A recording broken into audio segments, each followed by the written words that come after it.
since Bill and Peggy Stephenson were brutally murdered inside their Florence condo. And now a tip to Boone County detectives could bring their killer to justice. For years, detectives have known about a truck driver who may have talked with the couple. And a caller tipped off the sheriff's office that that person was back in town for a family event recently. The truck driver was swabbed for DNA, and it's now being tested. And we spoke recently with Detective Coy Cox about what this tip means for his investigation. We have guarded enthusiasm.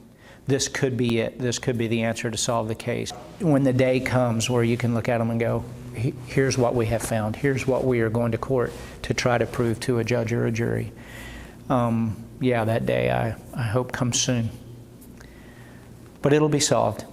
Now, Detective Cox has appeared on a true crime podcast to ask for tips that lead to the Stephenson's killer. It's called Just the Tipsters, and it's hosted by Northern Kentucky native Melissa Morgan.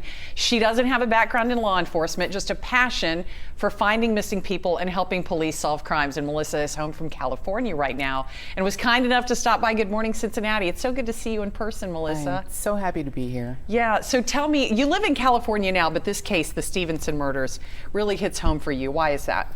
It has hit home in every minute of the time I've been here. Everywhere I go, someone knew Bill and Peggy and only have the best things to say about them.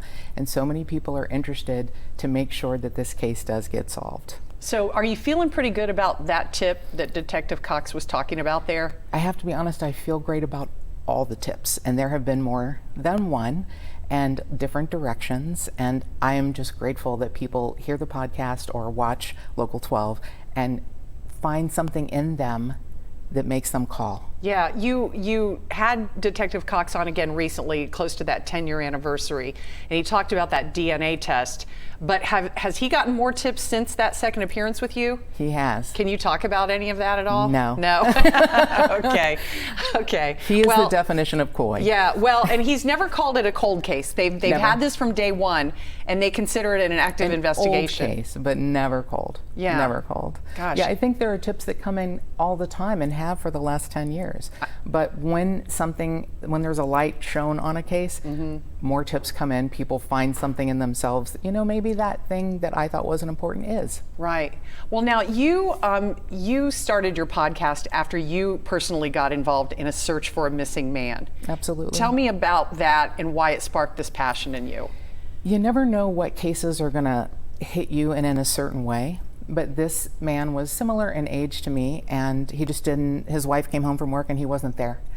And it took a day or so before they figured out there were circumstances that he didn't just walk away from his life.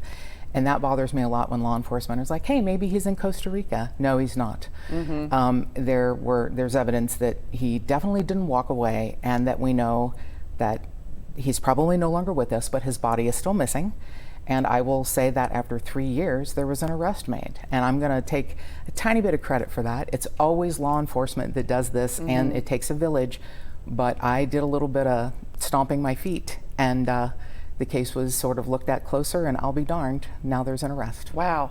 There are so many true crime podcasts. There are. Why do you think they're so popular?